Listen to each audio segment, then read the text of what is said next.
নারী সুরক্ষা, নারীর উন্নয়ন সব কিছু নির্ভর করে একটা সুষ্ঠু অবাধ নিরপেক্ষ নির্বাচন হবে, তার মধ্য দিয়ে সরকারি ধারাবাহিকতা বজায় থাকবে এবং উন্নয়নটাও আরও ত্বরান্বিত হবে। ৭১ সালে পাকিস্তান হানাদার বাহিনী যেভাবে মেয়েদের উপরে চড়াও হয়েছিল এবং নির্যাতন করেছিল, পাশবিক অত্যাচার করেছিল, ঠিক একই কায়দায় ২০০১ সাল থেকে বিএনপি ক্ষমতা থাকার সময় ২০০৬ সাল পর্যন্ত মেয়েদের উপর পাশবিক অত্যাচার, এই অত্যাচার ফলে খুলনা রুমা আত্মহত্যা করে, রাজশাহীর ফাহিমা, মহিমা, রাজুফা ছোট্ট ৬ বছরের একটা বাচ্চা মেয়ে, তাকে গ্যাং রেপ করা হয়েছিল।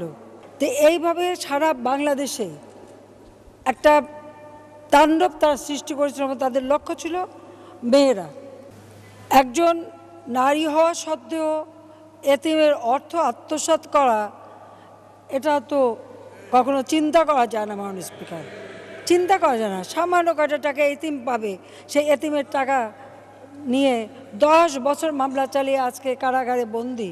তো যে দুর্নীতির দায়ে এবং এতিমের টাকা আত্মসাতের দায়ে সাজাপ্রাপ্ত আসামি হিসেবে কারাগারে বন্দী, আর সেটাও কোর্টের রায়ে।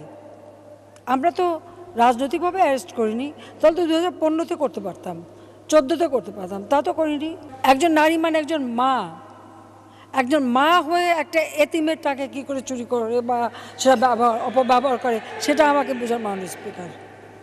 কাজে এটা তো মানে আমি বলবো যে আমাদের নারী জাতির জন্য লজ্জার।